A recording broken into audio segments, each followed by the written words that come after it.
ये पागल होने से कम भी नहीं होता। इसलिए इन चीजों से बचें। सबसे पहले ये याद रखें कि आपने कर्जा नहीं लेना। अगर ले चुके हैं, पहाड़ जैसा भी कर्जा है, आप कामिल यकीन के साथ ये अमल कीजिए। इंशाल्लाह आप ये देख लीजिएगा कि आपके मामलात 110% ठीक हो जाएंगे। आपका पहाड़ जैसा कर्जा भी उतर जाएगा। 101% की बता रहा हूं मैं आपको। कर्ज के बोझ से निजात चाहते हो? ये जो घबराहट होती है, इससे बचना चाहते हो, निकलना चाहते हो? जो ये पहाड़ जैसे कर्ज तुम्हारे ऊपर आ चुके हैं, इनसे बचना चाहते हो? तुम चाहते हो कि कुछ ही टाइम में तुम्हारा सारा कर्जा उतर जाए? तो आओ मैं आप लोगों को बताता हूं कि ऐसी दुआ जो बहुत ही पावरफुल, बहुत ही असर रखने वाली, वो दुआ जो आपकी जिंदगी को हकीकी मायनों में बदल देगी। अस्सलामु अलैकुम व रहमतुल्लाहि व बरकातुहू। मैं हूं अब्दुल्ला बिन हमीद और आप देख रहे हैं मेरा यूट्यूब चैनल। देखा जाए तो हर दूसरा बंदा कर्ज में मुब्तला है और उस कर्ज से बाहर आना चाहता है, लेकिन वसाइल ना होने के बराबर है।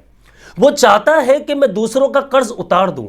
हर बंदा जो उसे ताने दे रहा होता है कर्ज की वजह से कि वो कर्ज उतार नहीं रहा, कर्ज दे नहीं पा रहा। अगर हकीकत में देखा जाए तो सामने वाला बंदा कर्ज देना चाहता है, लेकिन वसाइल नहीं बन पा रहे होते। और जिसने कर्ज दिया होता है वो बिल्कुल भी रहम नहीं खा रहा, बिल्कुल भी रहम नहीं कर रहा। वो मुसलसल कॉल्स करके परेशान कर रहा है। वो जब भी मिल रहा है टॉर्चर कर रहा है। वो भाई टॉर्चर तो करेगा क्योंकि उसका अपना पैसा है, वो तो मांगेगा आपसे। हम सब जानते हैं कि कर्ज वाले मामले में हमें क्या हुक्म है कि जिसे कर्ज दिया गया, जो मकरूज है, उसके साथ सिला रहमी का हमें हुक्म दिया गया है। लेकिन हम लोग ये नहीं समझ पाते।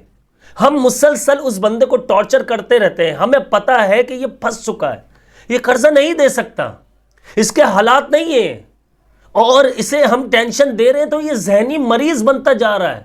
सबसे पहले तो एक बात समझ लीजिए, कर्ज अगर आप ले चुके हैं या कोई भी मसले मसाइल है, तो आप ये देख लीजिए कि आप बीमारी की तरफ क्यों चले जाते हैं। जिस्म का एक ट्रिगर होता है, उसकी वजह से सारा काम होता है। जब बंदा जिस बारे में ज्यादा सोचना शुरू कर दे, मेडिकल साइंस कहती है, मैं नहीं कह रहा हूं ये, जिस बारे में ज्यादा सोचना शुरू कर देता है, उसका दिमाग अगर सोच रहा है कि यार मेरे साथ ये मामलात हैं, मुझे पैसे देने हैं, कर्ज की बात अगर करे तो पैसे देने हैं उसे, और पैसे भी नहीं है, इतने फोन आ रहे हैं, वो फोन भी डर की वजह से नहीं उठा रहा, शर्मिंदगी की वजह से नहीं उठा रहा। फिर जिसने कर्ज दिया हुआ वो आमना सामना हो जाए उससे, वो अलग बातें भी सुना रहा है। तो होता क्या है हमारी बॉडी के साथ, फिर हम बीमार कैसे होते हैं ये समझाता हूं मैं आपको। इसके बाद दुआ भी बताऊंगा आप लोगों को, और इंशाल्लाह आप ये देखिएगा कितना फायदा होगा इन दुआओं से। आपको कुछ ही टाइम में आपका सारा कर्जा उतर जाएगा। आप इस परेशानी से, इस दलदल से बाहर आ जाएंगे जो आपकी जान के लिए, आपके लिए अजियत बन चुकी है। सबसे पहले इस बात को समझ लीजिए कि जब हम किसी भी बारे में सोचते हैं, यानी उस चीज से खौफ खाते हैं, मेडिकल साइंस कहता है कि हमारे जिस्म में एक ट्रिगर होता है। उससे होता क्या है कि जब बंदा खौफ खाता है, किसी चीज से डरने लगता है, यानी सामने वाले को पैसा देना है उसे, एक मिसाल ले लो, उसे खौफ आ गया, यार ये बड़े फोन कर रहा है, बड़ा तंग कर रहा है, मैं कहां से पैसा उतारूं, मेरे पास तो पैसे अपने खाने के लिए नहीं है। देखो सामने वाला तो नहीं समझता, ये दौर ऐसा है, जिसने कर्ज दे दिया वो नहीं सुनेगा आपकी बात। अव्वल तो कर्ज से बचने की कोशिश करो। बहरहाल आप जब फोन नहीं उठा रहे हो, आपके दिल में एक खौफ पैदा होता है, दिमाग में एक खौफ पैदा होता है कि यार अब क्या होगा, अब क्या होगा, अब क्या होगा। और इस डर की वजह से, इस खौफ की वजह से आपके जिस्म में एक हलचल सी पैदा हो जाती है। दिमाग, दिल आपका खौफ, खतरा महसूस करने लगता है, जिसकी वजह से आपकी तबीयत में बेचैनी शुरू हो जाती है, घबराहट शुरू हो जाती है, मैदा डिस्टर्ब हो जाता है, उबकाइयां आने लगती हैं। जिन लोगों को हद से ज्यादा खौफ आता है, यानी घबराहट हद से ज्यादा होती है इस मामले में, वो नोट कर लीजिए आपके साथ क्या होता होगा। हद से ज्यादा लोगों की बात कर रहा हूं, जिनको हद से ज्यादा होता है, उनको उबकाइयां आती होगी, यानी कि वॉमिट करना चाह रहे हैं, उल्टी करना चाह रहे हैं, लेकिन होती नहीं है। सर फटने लग जाएगा। दिमाग ये आगे सिग्नल देता है कि अब कुछ हो जाएगा, अब कुछ हो जाएगा। इसी वजह से उसे पैनिक अटैक भी होना शुरू हो जाते हैं, और फिर वो आहिस्ता आहिस्ता एक बीमारी की तरफ चले जाता है, जिससे कहते हैं फोबिया, एंजाइटी। और ये मानता हूं मैं जानलेवा नहीं है, लेकिन इसका दर्द, ये जो अटैक होता है, पैनिक अटैक, ये ऐसा है कि समझ लीजिए कि हार्ट अटैक के बराबर होता है। ये नुकसानदेह नहीं है, जानलेवा नहीं है, लेकिन ये आपके पूरी बॉडी के सिस्टम को, आपको हिला कर रख देता है। बीमार कर देता है, भूख खत्म हो जाएगी आपकी, आप बिस्तर पर आ जाओगे। आज देखा जाए, मैं दुनिया की बात कर रहा हूं, माशाल्लाह से पूरी दुनिया से लोग देखते हैं मुझे, कमेंट्स करते हैं, हर कंट्री से देखा जा रहा है। आज देखा जाए, हर दूसरा बंदा कर्ज में मुब्तला है, खौफ और घबराहट का शिकार है। उसे समझ में नहीं आ रहा होता मैं क्या करूं, मेरे पास वसाइल नहीं है। खौफ और घबराहट के ऊपर तो इंशाल्लाह मैं एक और वीडियो बना दूंगा, लेकिन मैं कर्ज से बचने के लिए बता रहा हूं आपको कि मैंने कहा यार, कर्ज जब ले लेता है बंदा, दे नहीं पाता, उसके हालात ऐसे हैं, तो उसके साथ क्या क्या मामला होते हैं वो आपके सामने रखा है। अब क्या होता है कि वो इस बीमारी और परेशानी में बहुत ज्यादा नुकसान उठाता है, वो किसी काम का नहीं रहता, उसका दिमाग काम नहीं करता। फिर आहिस्ता आहिस्ता उससे बार बार बार बार घबराहट होना शुरू होती है। वो पैसा उतार भी दे फिर बाद में, लेकिन घबराहट, अटैक, पैनिक अटैक शुरू हो जाता है उसे, और ये जिंदगी भर चलता रहता है। फिर वो जाता है नफ्सियाती हॉस्पिटल भी जाएगा, वो इलाज भी करवाएगा, उसको मेडिसिन दी जाएगी, उसके इलाज भी किया जाता है। बंदा पागल नहीं होता, लेकिन ये पागल होने से कम भी नहीं होता। इसलिए इन चीजों से बचें। सबसे पहले ये याद रखें कि आपने कर्जा नहीं लेना। अगर ले चुके हैं, पहाड़ जैसा भी कर्जा है, आप कामिल यकीन के साथ ये अमल कीजिए। इंशाल्लाह आप ये देख लीजिएगा कि आपके मामलात 110% ठीक हो जाएंगे। आपका पहाड़ जैसा कर्जा भी उतर जाएगा। 101% की बता रहा हूं मैं आपको। सिर्फ ये अमल कर लेना आपने। वो अमल क्या है? आपने सुबह शाम करना है। तादाद याद रख लीजिएगा, आपने कम से कम 41 दिन करना है, और इसके बाद अपनी जिंदगी में से शामिल कर लेना है। इन 41 दिनों में आप देख लीजिएगा आपको कैसे सुकून मिलना शुरू हो जाएगा। आपको जो घबराहट, खौफ और कर्ज का जो बोझ है, इससे आप इंशाल्लाह निजात हासिल कर लेंगे। वो दुआ मैं बताता चलूं आप लोगों को। सबसे पहले वो तरीका मैं आप लोगों को बताता चलूं। पढ़ना क्या क्या है, आपने कुछ ज्यादा नहीं पढ़ना। आपने सबसे पहले ये याद रखिएगा, आपने 11 मरतबा हस्बी अल्लाहु ला इलाहा इल्ला हुवा अलैहि तवक्कलतु व हुवा रब्बुल अर्शिल अज़ीम, इस वीडियो को सेव कर लें, या फिर आप बार बार इस वीडियो को देखिएगा।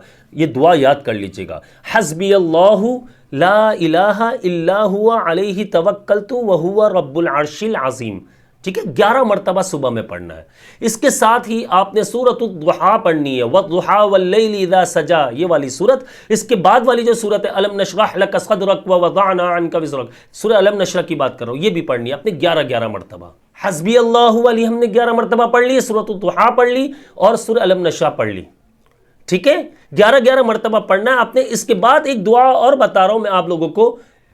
इसके बाद मैं आप लोगों को एक दुआ और बता रहा हूं, वो दुआ भी आपने 11 मरतबा पढ़नी है। ये घबराहट दूर करने की, खौफ से निजात हासिल करने के लिए बेहतरीन दुआ है। इसका मैं तर्जुमा भी बताऊंगा, बहुत ही ज्यादा बेहतरीन है। आपने दुआ ये पढ़नी है, अल्लाहुम्मा इन्नी अऊज़ु बिका मिनल हम्मी वल हुज़्न व अऊज़ु बिका मिनल अज्ज़ि वल कसल व अऊज़ु बिका मिनल जुब्नि वल बुख़्ल व अऊज़ु बिका मिन गलबतिद दैन व क़हरिर रिजाल।